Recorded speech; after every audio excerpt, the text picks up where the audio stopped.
There's room up at the front.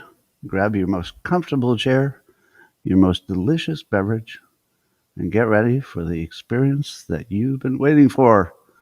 That's right. Stocks, all right, well, that's not good. Stock market is down, but we'll pretend we didn't even see that. Didn't even see it. Didn't happen. All right, then let's do a show. Good morning, everybody, and welcome to the highlight of human civilization. It's called Coffee with Scott Adams, and you've never had a better time. But if you'd like to take a chance on elevating your experience up to levels that nobody can even understand with their tiny, shiny human brains, all you need for that is a cup or mug or a glass, of tankard, chalice, stein, a canteen, jug or flask, a vessel of any kind. Fill it with your favorite liquid. I like coffee. And join me now for the unparalleled pleasure at the dopamine here of the day, the thing that makes everything better. It's called the simultaneous sip. It happens now. Well, I'm going to warn you in advance that, as you know, my health journey has included some days where the pain is pretty bad. It was pretty bad this morning, so I'm operating on some painkillers that I typically try really hard not to do before the show because it'll make me all loopy. So today's show will be loopy. I have no idea what's going to happen today, and neither do you. I might pass out. Anything could happen today. I might go on a Nancy Grace swearing. I shouldn't have said that. But what we're going to do is make sure that I'm watching your comments here. All right, there we are. Boom, boom, boom, boom. Favorite part of the day, commencing now.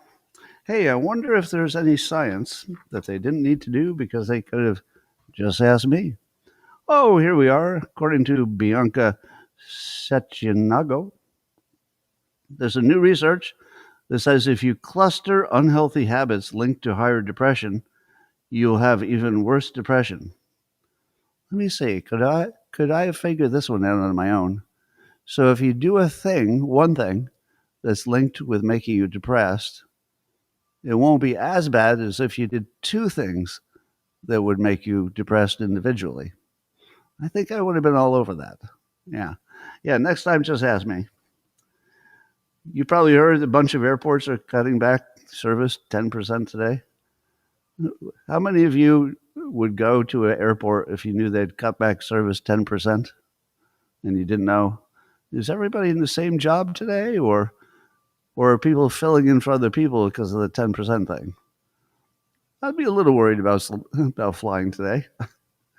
But 10% doesn't sound that bad unless you're flying on an airline that's part of a system that's 40 years away from being modernized. So if I were you, if you can postpone your trip, maybe it'd be a good time. I saw Elon Musk was doing a podcast, and he had some useful advice about being useful. And this is, you might recognize this as so exactly my opinion as well. And I like it whenever the smartest person in the world agrees with me. That always feels good. It's like, wait, he agreed with me? Oh, that's cool. So here's his advice for young entrepreneurs. He says, try to be as useful as possible. And later he clarified, useful to the most number of people. And that if you aspire to do that, and also something called true work, your probability of success is much higher. Do whatever it takes to succeed. Smash your ego, be humble. It's a super big deal. So you've heard me talk about getting your ego out of the process of success. So you've heard me say that. It's a great advice. Be humble. Just in general, it's a good thing. Just to imagine that you don't have all the answers, and maybe you're gonna have to work hard to get the answers. And be useful to the most number of people. That's literally my mission in life. That's why I'm doing this. I'm literally doing it right now. I could be giving advice to one person, but as Elon would point out, wouldn't it be better if you gave advice to 100,000 people? So that's what I'm doing. Probably 100,000 people will see this eventually. So great Elon Musk advice. Be useful to the most number of people. Speaking of Musk, SpaceX won a $2 billion Golden Dome contract. So, Golden Dome. I'm sure there's a joke I can make about the Golden Dome. It does sound like Trump's haircut, but apparently it's not. It has something to do with shooting down incoming missiles. But why did SpaceX get the contract and nobody else did? They're the only ones who can do it. Now that's what I call useful. How many of you can shoot down 600 incoming missiles at the same time? You? No? You? Anybody? And then like Elon, it's like, well, I can do that. How many? 600? Same time? Yeah, I could probably do that. What's more useful? What would be more useful than shooting down incoming missiles if we were attacked? Anyway, there are other legacy defense contractors. That's what Mario Nawfal is describing them as, legacy defense contractors. They've already spent decades and billions of dollars, and they haven't really gotten close to being able to solve it. But SpaceX already has 10,000 satellites and the smartest people you're ever going to see. So I feel like they can knock this off fairly quickly. We'll see. We have an Elon and you don't. So according to Interesting Engineering, we may be nearing what they call the end of brain surgery. They're working on, I guess they're kind of close to these injectable chips that will self-implant to treat brain disease safely. So basically you just give somebody a shot and these tiny little programmed whatever they are will find their way to your brain. They can even pass the brain blood, what is it? Blood-brain barrier. And it can find on its own, when I say on its own, it's programmed to do it, to the right part of the brain, and then it just inserts itself into that part of the brain. And apparently it's wrapped in some kind of organic wrapper so that it's not rejected. So it's part you, the organic wrapper part, and it's part human, whatever it is, and part machine. So the human part keeps it from being rejected totally, and the machine part does the cool stuff. I don't know. Is that going to work? Do you think you were born into the time that you could get a shot, in your arm, like from a needle, and it'll fix your brain? Because little robots basically would go in there and just fix it. Does that sound like something that's going to happen in your lifetime? It really doesn't. I don't know if it's going to happen or not, but it doesn't sound like something that's going to happen. That sounds pretty aspirational. Well, as you know, California had this thing called Prop 50 that passed by a pretty good margin. And Prop 50 will allow the state to redistrict and get rid of those pesky Republicans entirely. I don't know if it's entirely, but it's going to be close to entirely. So it pretty much is going to get rid of Republicans. But did you know that there's a high correlation between Democrats and people of color? Did you know that? Well, there is. And so there's also a correlation with race, not just party. And so they're being sued. So Gavin Newsom or the state or somebody is being sued because it's unconstitutional to have a racial gerrymandering. Now, if they say, but, we're not doing it for racial reasons, then the argument would be, then why does it look exactly like you are? But, it's really just Democrats getting more and Republicans getting less, and that's just politics. That's not race. That's just politics. To which I say, and yet there is one other correlation that we're noticing here. There's one other correlation. So I'm not so sure that this lawsuit will succeed. I feel like it probably won't, because all they have to do is say, no, it's about politics, and we make the decision based on how many Republicans there are, not based on how many white people there are. But we'll see. I mean, to me, it seems at least half racist. At the minimum, it's half racist. I just don't know. Is half racist enough to change it? You want it to be no racist, right? Zero racist would be ideal. I don't know. We'll see. What else is happening in the world of racism? CBS just fired an experienced old white guy attorney. He wasn't that old, because he was a middle-aged man. This is the Daily Mail is reporting. So they replaced him with a black former intern because he was a middle-aged white man. So that's how the Daily Mail is, and Will Potter are describing it. However, there's a lawsuit over that because you know what is the worst idea in the world? Messing with a lawyer. Yeah, here's some good advice for you. Should you ever decide to mess with somebody, don't do it with somebody who doesn't have to pay to hire a lawyer because he is the lawyer. I mean, maybe he is paying a lawyer. I don't know. But if you go after a lawyer, you're going to get sued. And you're going to spend a lot of time figuring stuff out that the lawyer didn't have to figure out because they do it routinely. I just filled out some paperwork. I worked all day trying to figure out what your paperwork said. I had to hire a lawyer to figure out what your paperwork said. So never mess with a lawyer. And by the way, I'm not saying this just because of the story. This has been my lifetime advice. I've given this advice a lot of times. Don't mess with lawyers. It's just all bad. Just don't do it. Just treat them right, and they won't sue you. But you're gonna have to try extra hard just to make sure you don't get in that situation. So that's CBS being racist, allegedly. So I saw Mamdani. By the way, it turns out that whoever is in charge of the dictation software on my Apple devices really hates Mamdani. Because if you use the dictation feature, it says either Mom Dami, as in a mother who's also a dominatrix, 2 words, or Mom Dummy. I swear to God, I'm not making this up. It actually says Mom Dummy or Mom Dami. Those are the 2 options you can get with voice. So all morning I've been cursing at it. It's like, no, it's Mom Donnie, Mom Donnie, M-O-M. Yeah. Anyway, so Mom Donnie had a new phrase which reminds you that it's not luck that he got where he is. Right? There's something else going on, and it's not luck.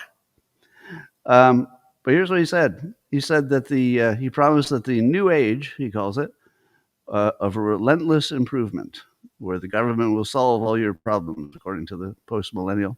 Now, he didn't say the part about will solve all your problems. That was narrative.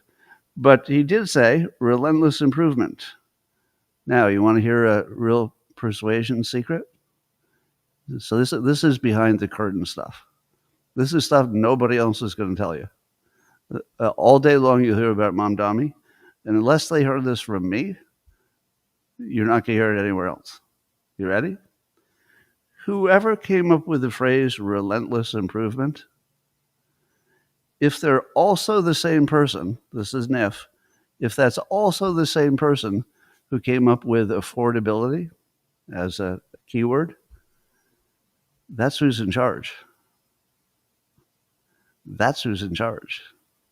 Because whoever can operate at that level, that's way above normal political level. That is wizardry. That is total persuasion wizardry. This phrase, relentless improvement, compare that to how he's being attacked. Now, again, if you're new to me, I'm not supporting Mom Dami. If anybody's new, I'm not down with Mom Dami. I'm just talking about his skill set, which is useful to you. So, relentless improvement is the perfect response to you socialists giving away stuff kind of guy. Socialism never works. Everything goes bad after socialism, right? What would be the one thing that every Republican thinks is true about Mamdani and his socialism coming to New York City. The one thing that every Republican thinks is true is that it will certainly cause a guaranteed decrease in the quality of life over time, and it will just keep getting worse, right? Now, I'm not saying that's true or what's going to happen. It's not a prediction, although it'd be a safe one. I'm just saying that's what people think. And if what you're thinking is that you're entering a period where things are just going to go bad forever, a really good counter to that is that we're entering a new age of relentless improvement. Now, in order to do the relentless part, who would he have to copy? Here's some more fun. Who would Mamdani have to copy in order to sell his idea that he was pushing relentless improvement? Trump. So every time he steals a page from Trump, but just, pencils out Trump and puts it in his own name, brilliant. Why wouldn't you use what works? If it works, use it. So here's my assignment for you. The assignment is this. Find out if Mamdani is the one who comes up with his own catchphrases. If he comes up with his own catchphrases and he came up with affordability and also relentless improvement, I don't know what could stop him. So you better hope he didn't do it. You better hope he's getting advice, because the advice can be separated from the person. But if he's doing this himself, okay, he's got game, like you didn't know. So find out if he has an advisor. And then find out, secondly, if his advisor came up with both of those things, only one of them, or none. So we need to know that once you find the person who came up with those two things, if it's the same person, that person has a lot of power by being good at what they're doing. Not power by office, but power by influence. That would be a really influential person. You can ask. Please do. Please ask. All right, we'll find out. Trump is drafting some executive orders on election integrity, according to the Epoch Times. Tom Ozimek is writing about this. Now, I thought that was sort of a dead end. I thought that the states have so much guaranteed authority over elections that it wouldn't even matter what Trump did. They would just take it to court and say, get out of here. States get to decide how to do this. But given that Trump is going forward with it, that would suggest there's something, at least some optimism that he can get something done. But he is also calling the California mail-in voting system rigged, of course, and says it needs a legal and criminal review. So remember, I always tell you that one of the things that you can predict about Trump, and you'll see it again, reality, you don't have a good view of reality unless you can predict. I always tell you that, right? So you tell me, could I have predicted that in the domain of election integrity, would it have been possible to predict that Trump would take the strongest stance? No. I've been telling you this forever. He always just takes the strongest stance. That's it. What's the strongest stance? Okay, that's my stance. Now, the fact that the strongest stance, in this case, I don't think would work, is that bad? Do we say, oh, he's bad at this, Trump is, because he's taking a strong stand, but it's not very practical if it's not going to work? Nope. As long as you understand he always takes the strongest stance, then the very next thing he goes into, whether it's election integrity or some other topic, everybody's going to expect him to take the strongest stance because it's just what he does every time. And that gives him automatically the foundational approach. Like he's the one who has the starting point, because you know what his starting point is, the strongest position.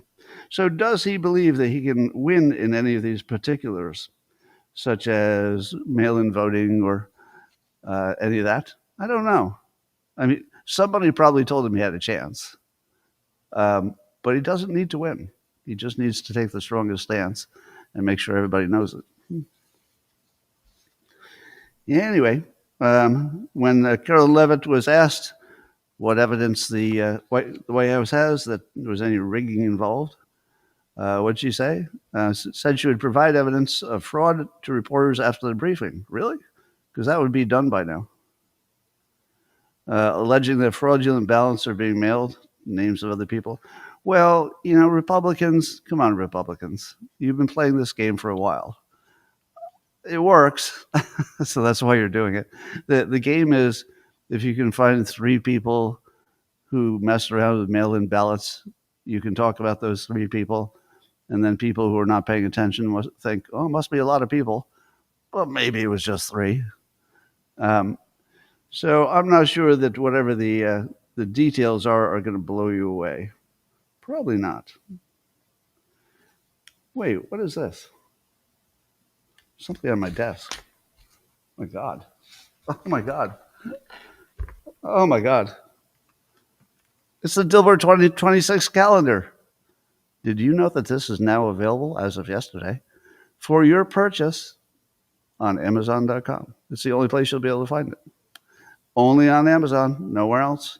Free shipping, at least if you're signed up for free shipping, if that's what you have. And by the way, this is twice as good as every Dilbert calendar except for last year. Last year was as good as this one because it had comics on both sides. So on one side, it's got the newest Dilbert Reborn comics. Those are the spicy ones, a little extra spice.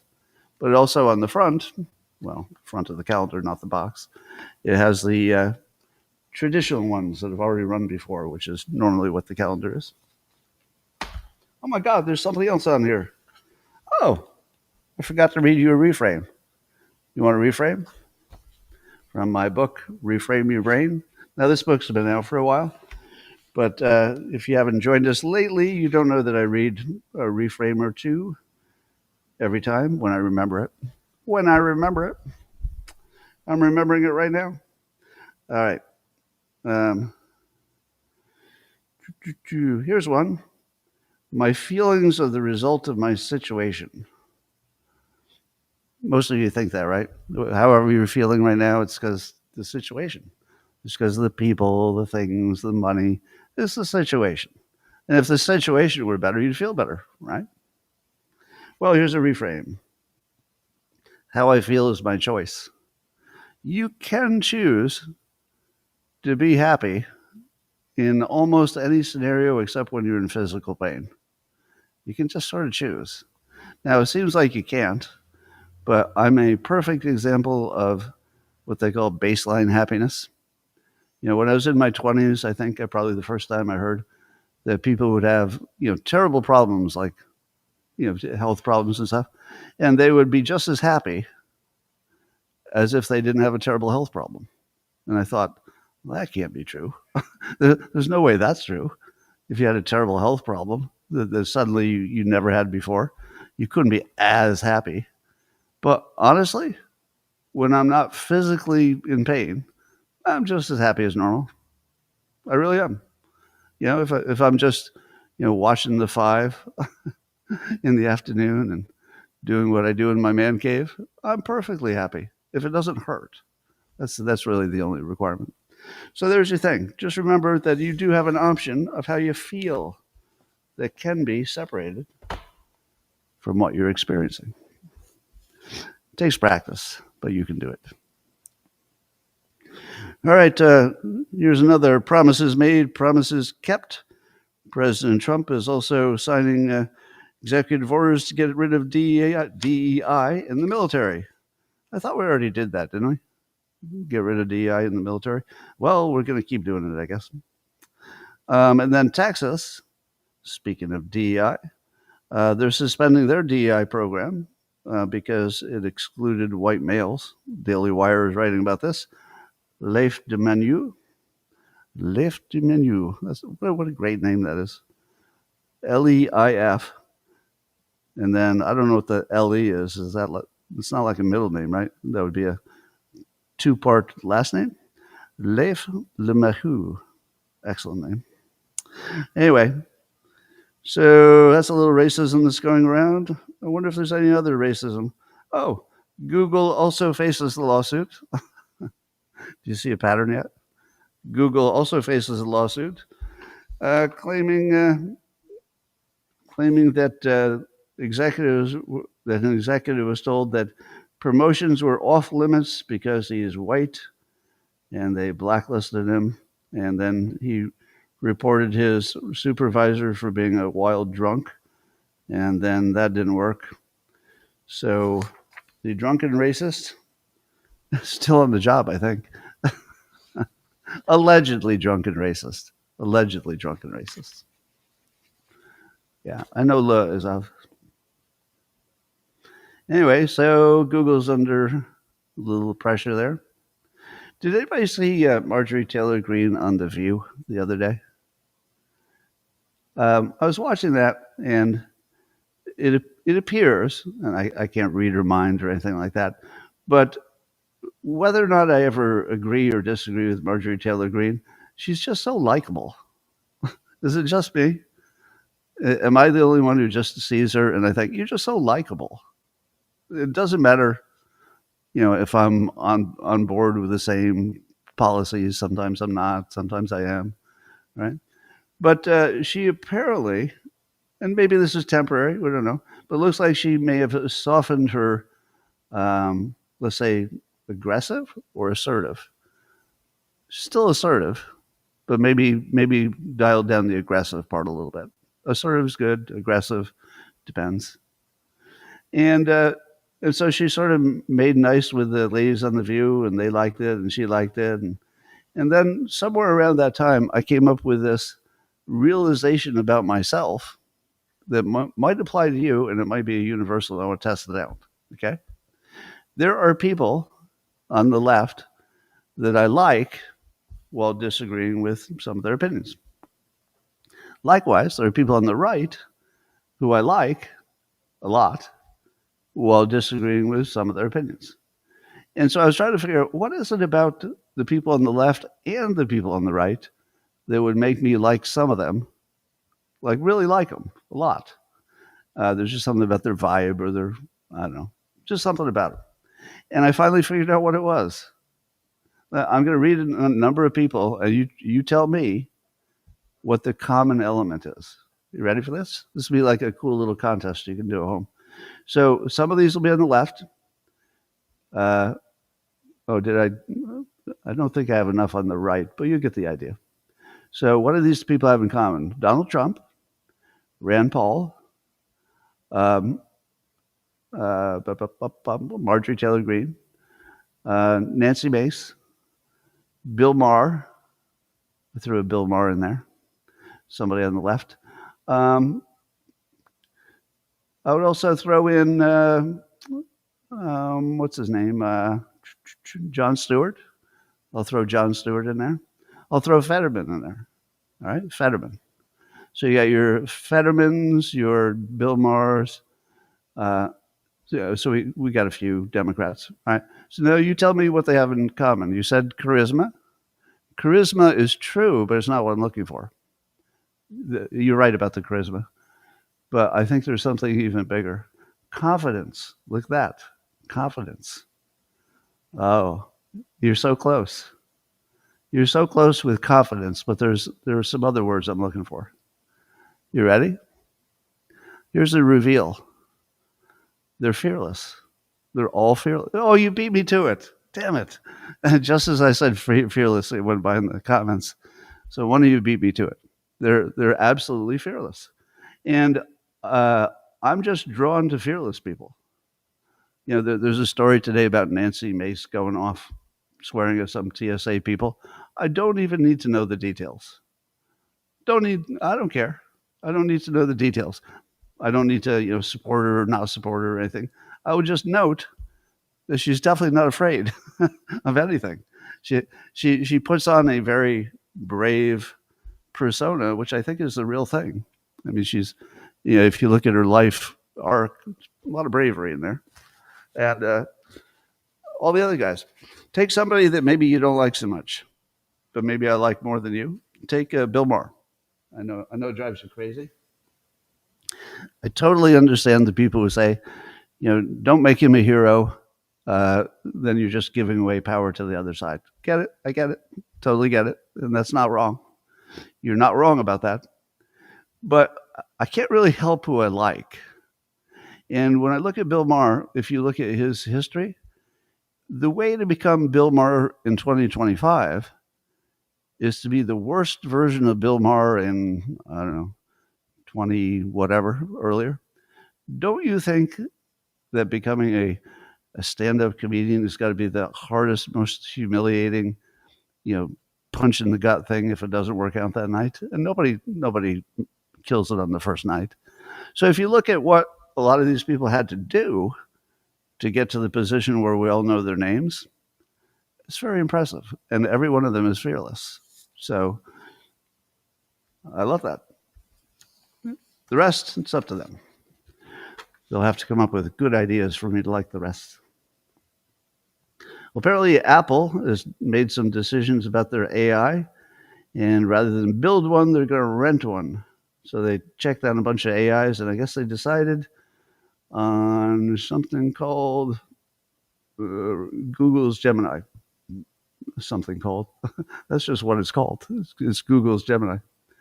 Anyway, so that's what Apple will have for its AI. We'll see. At least it's something. Every time I use, I don't want to say the word, but SIRI, every time I think, is it 20 years in the past? Why am I even looking at this? All right. And they swear they'll keep the data private and blah, blah. Here's a idea which I can't decide if it's awesome or not, but it might be. Every once in a while, you'll see an idea that you'll say, huh, that was really clever. Believe it or not, it's coming from San Francisco. So as you know, San Francisco went to hell, and a lot of shops closed, which made downtown look a lot less inviting than it could have been. And so people try to come up with an idea. How do you quickly turn all these vacant stores into something that people don't mind being around? And they came up with this program called Vacant to Vibrant. And I think, I only looked at it quickly, but my understanding is that for very small amounts of money, they were sort of helping people set up a store within an abandoned store. But they would make it vibrant. so they wouldn't go too hard on the corporate looking, well, we better add some marble to this, anything. They just made it look fun, I guess. And so there are 33 of these pop-up stores. That's what they call them. And in 23 downtown storefronts. So basically, it's just a cheap way for somebody who's not already established in the business to just start a business with their help without having to worry too much about the real estate cost or the look. Apparently, they found a way to make it look pleasant, so you wouldn't mind being around it. So I don't know the details. You could easily convince me that there's something terribly wrong with this. But in 2 years, if they really got 33 pop-up stores that are still in business, that'd be kind of impressive, actually. Let's see, what else is happening? Oh, there's a new AI called Cosmos, with a K, Kosmos. I'm looking at a post by Sam Rodriguez. He's talking about it. And he's an AI expert kind of a guy, CEO of Future House and Edison Scientific. Anyway, he's a part of building what they call an AI scientist. So Cosmo is a specialized AI that will act as a scientist.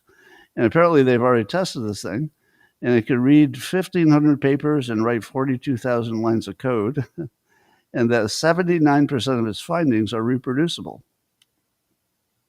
And that it's made 7 discoveries so far. Now, are those discoveries that you can use? Or are they discoveries that weren't discovered because nobody thought that it was useful? They didn't need to discover it in the first place. There's a lot to know about this that we don't know, but I'm very impressed because my general statement about this would be that if you were looking for the greatest point of leverage from AI, it would be an AI scientist. So whoever came up with the idea of, hey, why don't we make an AI scientist? So much better than an AI robot that's going to iron your clothes. Am I right? one of them might invent, uh, perfect energy without cost, and the other one would iron your shirt. And I'm thinking, I think these guys have the right idea about this. Maybe it'd be better to have all these, scientific breakthroughs that change the very nature of civilization, or a nicely ironed shirt. I'm so now not impressed by a robot that can iron a shirt, even though they can barely do that. I want my own AI. I want my own AI scientist. Wouldn't that be cool? I'd put it in a robot, of course. Sorry. By the way, one of the things from my meds is I was told I might have a fever today. Boy, do I! Nice and sweaty fever. Not bad though, as I was warned it would be today.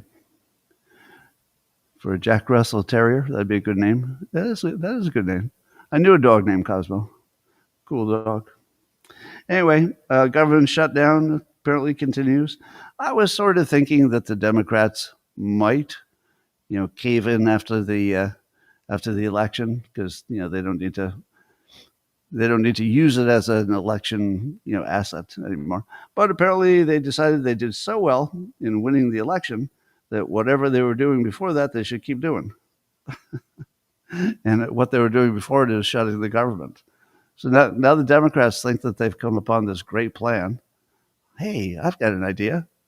How did we win that special elections? Well, it's because the government shut down. The government shut down, and then we won an election. What should we do about the midterms? I've got an idea. Why don't you keep the government shut down for another year? Wait, that's crazy talk. We can't go a year without a government. You would have said that about 3 months. We went 3 months without a government. Next thing you know, that's all they'll have. Well, they also have cursing. So they have not doing their job, as in shutting down the government, and they also have cursing. So those are their two go-tos. Cursing and not working. If I told you that one of the parties had decided that their strategy was to curse more and not do work, would you have guessed which one it was? Would you have said to yourself, they want to curse more and they want to not work? Yeah, that could be a Republican. No, that couldn't be a Republican. That actually could not be a Republican. You would be mocked so hard if you were a Republican and you said, let's do the not work thing. Anyway, I guess there's the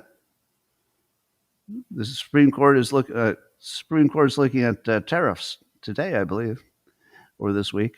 So Justice Barrett was asking about, if we reverse the tariffs, is there any practical way to refund the money? To which I think, refund the tariffs? What kind of monster are you? It's bad enough that you might take the tariffs away from Trump as a weapon, but you want a refund? Bitch, are you kidding me?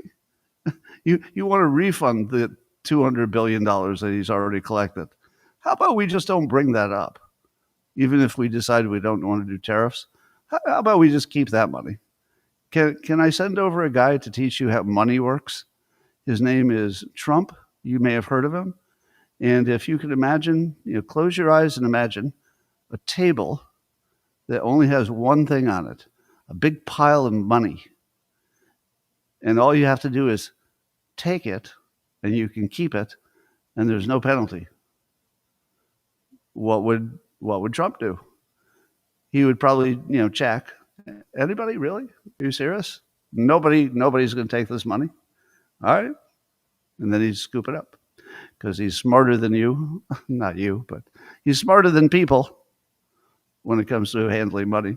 And no, you don't even bring up the conversation of should we refund it. No. That's not how any of this works. Anyway, so we'll see what happens. The alarming thing is that if the Supreme Court decides we can or cannot have tariffs, worse, of course, if they decide we can't, wouldn't that basically put them in charge of everything? Like, why would the Supreme Court get to decide how the president can use his weapons, because it's a weapon, right? Mostly. I mean, it's a tax collection process too, but the Constitution doesn't say anything about collecting taxes, but we do it. So yeah, I'm concerned that it's the wrong branch of government handling the most important thing. It's just the wrong branch of government. Anyway, 3 Chinese nationals from the University of Michigan been arrested, it looks like, and charged for smuggling what they call biological materials into the U.S. Oh, no, turns out it was their lunch, just their lunch. Joking. I'm joking. It wasn't their lunch. It was biological materials. What kind of biological materials? I don't know. I don't like the sound of it. Hey, Bob, what's that in that bag? Nothing. No, seriously, what's in the bag, Bob? So it's biological materials. Wait, what? Speak up. It's biological materials. Say it. Can you say that a little more clearly? It's biological materials. And then I would start running out the door, holding a mask, double masking. That would be the first time I ever double masked. If I heard that, I got a big bag of biological materials. Would you like a handful? Well, here's something I found out today. Apparently, Russia has a persuasion expert. Yeah, Russia has a persuasion expert. Turns out that Lavrov guy that we always see, he seems to be their head diplomat guy, Lavrov. He's sort of a hard ass, and but by being a hard ass, he sort of guaranteed that nothing got done. That there was no peace, no nothing, because he just asked for too much. He asked for things he'd never get, like the dismantling of the Ukrainian army. Who's going to say yes to that? So Lavrov was worthless if the goal was to end the war. We don't know if that was Russia's goal. Maybe they just wanted him to be the guy who extended the war, in which case he did a good job. But now there's this new guy, Kirill Dmitriev.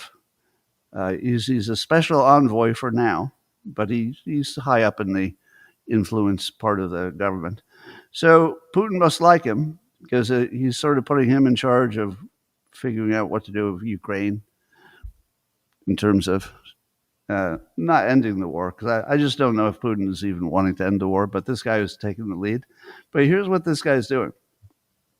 He's definitely not trying to end the war, but he's one of the people claiming that Russia and Putin in particular are going to uphold traditional conservative values. I think he just calls them traditional values. So he's trying to confuse the U.S. into thinking, or at least this is one take from Mark Toth and Jonathan Sweet. It's an opinion in The Hill. So let me give all credit to them for the story, Mark Toth and Jonathan Sweet.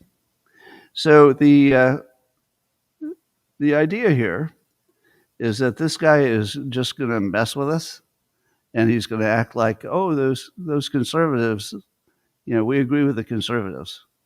Basically, we like their conservative values. So Russia and the Republicans, we should be getting along. And that would really mess with, half of the country at least.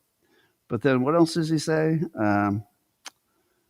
He had something else he was trying to do. But anyway, his job is just to mess with us. And apparently he's doing a good job.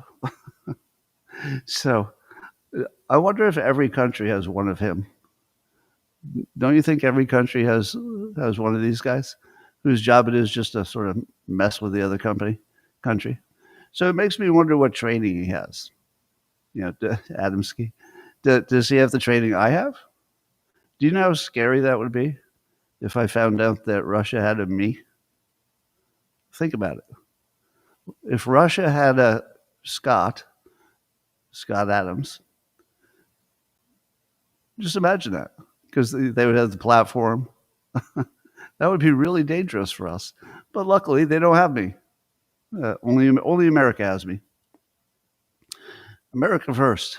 First and last. That's what I say. First, middle, and last. America.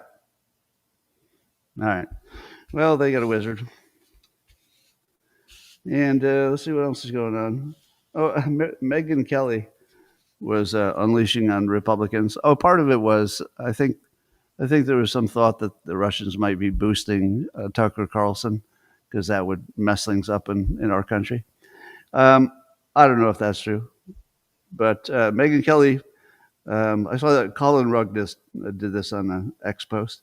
He said, Megyn Kelly unleashes on Republicans, congratulates them for spending the last few weeks policing a group chat and Tucker Carlson. All right, so here's what Megyn Kelly said, and it's just so well worded. It's fun. She said, quote, the Republicans like to lose. They enjoy losing. They enjoy when they're embattled and in a losing position and complaining. They love it. They do it really well. Less good at winning, especially when Donald Trump is not there to get them over the line. The Republican Party is not strong. Donald Trump is strong. Republicans don't know how to win. They don't know how to run. They don't know what to do when daddy's not there to fly them across the finish line. Okay, that's just excellent writing right there, even though she spoke it, but you know what I mean. So good at communicating, so good. But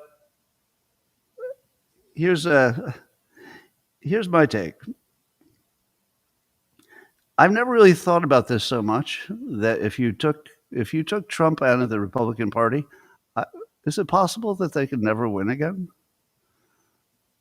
I'm not predicting that. I'm just saying, you know what? This sort of struck me as too true. I hadn't really been thinking in these terms, but I feel like Trump is the only reason anything went well for the Republicans, and that the minute they try to do something without him, it looks like dumb. And when they do something that he's behind, it looks smart. And Megan's all over this. So I think she's right. The Republicans have a real problem here.